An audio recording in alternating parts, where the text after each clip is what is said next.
अगले हमारे दर्शक हैं रमेश चौधरी जी, जिन्होंने बागपत उत्तर प्रदेश से अपना सवाल भेजा है। प्रणाम गुरुजी, मेरा नाम रमेश चौधरी है। मेरी जन्म तिथि 6 अगस्त 2002 है। मेरा जन्म समय शाम के 5 बजे है। मेरा जन्म स्थान बागपत उत्तर प्रदेश है। मेरा सवाल आपसे ये है, क्या मेरा सिलेक्शन एयरफोर्स में होगा और मेरा भाग्य कैसा रहेगा? रमेश जी, जो आपका जन्म है धनु लग्न में हुआ है। धनु लग्न का स्वामी होते हैं देवगुरु बृहस्पति। तो इस तरह के जातक बड़े अच्छे होते हैं, देखने में सुंदर और स्मार्ट होते हैं। आपका वृष राशि का राहु छठे भाव में जो शत्रुहंता योग बनाता है। मिथुन राशि का चंद्रमा और शनि सप्तम भाव में बैठा हुआ है। कर्क राशि का मंगल और गुरु सूर्य अष्टम भाव में बैठा हुआ है। सिंह राशि का बुध नवम भाव में बैठा, जो व्यक्ति को बहुत भाग्यशाली बनाता है। कन्या राशि का शुक्र नीच का होकर के दसम भाव में। वृश्चिक राशि का केतु द्वादश भाव में विराजमान है। वर्तमान में जो आपका समय चल रहा है, शनि की महादशा में केतु का अंतर चल रहा है, जो 1 अप्रैल 2025 से लेकर के 9 जून 2026 तक है। यह कालखंड आपके नौकरी के लिए बहुत ही अच्छा अनुकूलता लिए हुए है। इसमें आपका भाग्योदय होगा और भाग्योदय के लिए जो बेस्ट समय है आपका 27वें वर्ष में होगा और उत्तरोत्तर आप प्रगति करेंगे। आपको क्या करना है कि कोई दिक्कत न हो, इसके लिए मंगलवार के दिन बंदरों को भुना हुआ चना और गुड़ खिलावें, आपके लिए अच्छा रहेगा। और हनुमान चालीसा का पाठ नियमित करिए, आपके लिए जो परेशानियां हैं समाप्त होगी। चलिए आगे बढ़ेंगे और अगला सवाल ले लेते हैं गुरुजी। वो अगला सवाल हमें छवि ने भेजा है हापुड़ उत्तर प्रदेश से। जी गुरुजी नमस्कार, मेरा नाम छवि है। जन्म तिथि 13/5/2000 है। जन्म का समय 6:20 प्रातःकाल है। जन्म स्थान हापुड़ उत्तर प्रदेश है। और मेरा प्रश्न ये है, मेरा लाइफ पार्टनर कैसा होगा और शादी कब होगी? आपका जो जन्म है वह वृष लग्न में हुआ है और लग्न में वृष राशि का बुध और मंगल बैठा हुआ है। कर्क राशि का राहु तीसरे भाव में और सिंह राशि का चंद्रमा चौथे भाव में बैठा हुआ है। मकर राशि का केतु नवम भाव में एवं मेष राशि का सूर्य गुरु और शनि आपके 12वें भाव में विराजमान है। वर्तमान में आपका जो समय चल रहा है, राहु की महादशा में राहु का अंतर चल रहा है, जो 2026 तक रहेगा। यह कालखंड आपके वैवाहिक जीवन के लिए अच्छा है। इसमें आपका विवाह होने की प्रबल संभावना बन रही है और जो आपके पार्टनर होंगे वह टेक्निकल फील्ड का होगा, देखने में गुड लुकिंग और स्मार्ट होगा, मधुरभाषी होगा और स्वभाव का बहुत ही अच्छा होगा और आप लोगों में आपस में रिलेशंस बहुत अच्छे रहेंगे और शादी के बाद भाग्योदय का योग बन रहा है। चलिए अगले की दर्शक हमारी गरिमा सिंह है, जिन्होंने उज्जैन मध्य प्रदेश से अपना सवाल भेजा है। पंडित जी नमस्ते। पंडित जी, मेरा नाम गरिमा सिंह है। जन्म तिथि 14/8/1996 है। जन्म का समय 10:40 प्रातः है। जन्म स्थान उज्जैन मध्य प्रदेश है। और मेरा प्रश्न यह है, मेरी संतान कब होगी? गरिमा, आपका जन्म कन्या लग्न का है और लग्न में आपका राहु है। चतुर्थ भाव में धनु राशि का गुरु है। सप्तम भाव में मीन राशि का शनि और केतु बैठा हुआ है। दसम भाव में मिथुन राशि का चंद्रमा मंगल शुक्र है। एकादश भाव में कर्क राशि का सूर्य है। द्वादश भाव में सिंह राशि का बुध विराजमान है। तो वर्तमान में जो आपका समय चल रहा है, बुध गुरु की महादशा में राहु का अंतर चल रहा है। 5 नवंबर 2025 से लेकर के नवंबर 2026 तक का जो कालखंड आपके लिए बहुत अच्छा है। इसमें आपका प्रश्न है कि संतान प्राप्ति का योग है कि नहीं, तो आपकी कुंडली में संतान प्राप्ति का बहुत ही बढ़िया समय चल रहा है।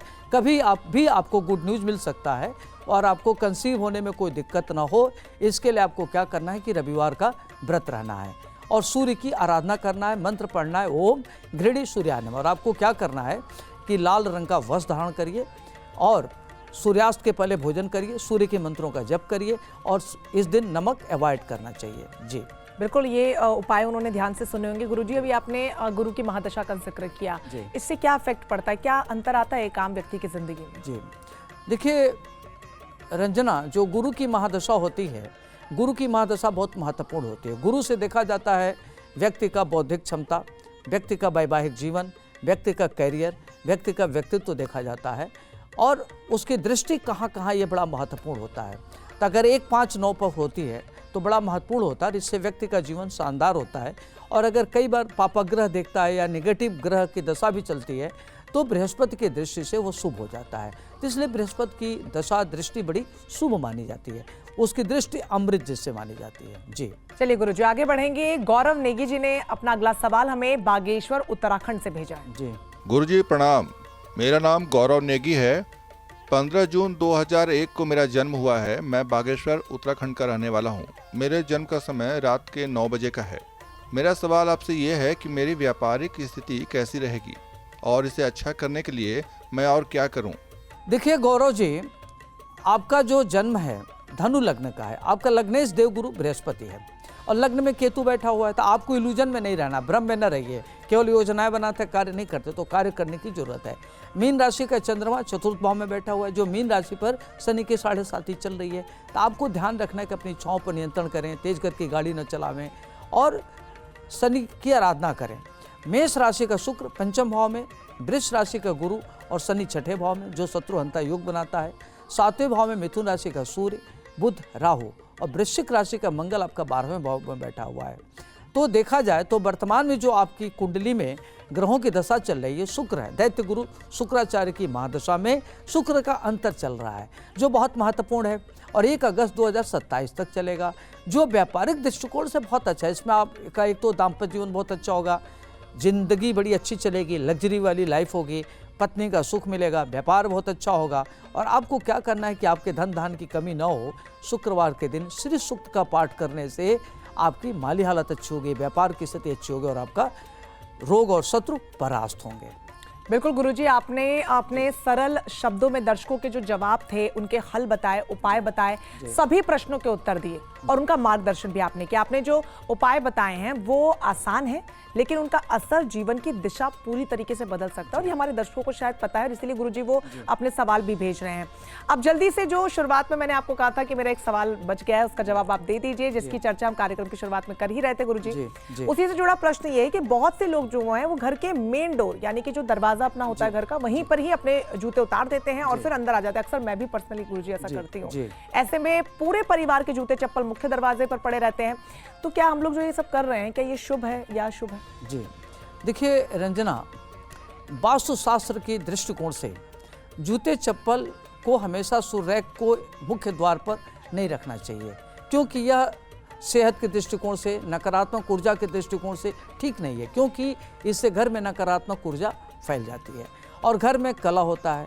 देखते होंगे घरों में विवाद होता है, आपस में रिश्ते बहुत अच्छे नहीं होते और ऐसा करने से आपकी घर की जो माता लक्ष्मी हैं वह नाराज हो जाती हैं, अप्रसन्न हो जाती हैं। ऐसे परिस्थिति में आपको आर्थिक नुकसान का सामना करना पड़ता है। तो मुख्य द्वार पर कभी भी सूरैक नहीं रखना चाहिए और करीब करीब इससे जो दूरी होती है 3 फीट की होनी चाहिए। और अगर आपके घर के मुख्य द्वार के पास सीढ़ी है तो उसके नीचे सूरैक नहीं रखें, नहीं तो वह घर के लिए ठीक नहीं है, उससे नकारात्मक ऊर्जा फैलती है। ऐसे परिस्थिति में जो ऊर्जा होती है घर की नकारात्मक होती है और घर में कलह विवाद होता रहता है, तो इससे बचना चाहिए। बिल्कुल गुरुजी, और आज तक जो हम सभी गलतियां कर रहे थे एकदम मुख्य द्वार पर अपने जूते खोलकर, वो आपने सुधार दी। तो ये कार्यक्रम अपने आप में बहुत खास है, क्योंकि जो दर्शक भी सवाल पूछ रहे हैं और जो छोटी छोटी गलतियां हम रोजमर्रा की जिंदगी में करते हैं जिससे कि हमारे जीवन में नेगेटिविटी आ जाती है, नकारात्मक ऊर्जा आती है, उसका हल गुरुजी दे रहे हैं। बहुत शुक्रिया गुरुजी आज के एपिसोड में तमाम सवालों के जवाब देने के लिए। तो आज के कार्यक्रम में बस इतना ही। आप भी लग गुरु से सवाल पूछ सकते हैं। आपको बस कुछ नहीं करना है, अपना नाम भेजना है, जन्मतिथि जन्म स्थान के साथ भेजना है अपना सवाल, ऑडियो क्लिप बनाइए और हमें हमारे इस व्हाट्सएप नंबर पर भेज दीजिए। नंबर है 9355010002। इस पर आप अपने ऑडियो क्लिप को व्हाट्सएप करें और गुरुजी आपकी हर समस्या का समाधान आपको बताएंगे।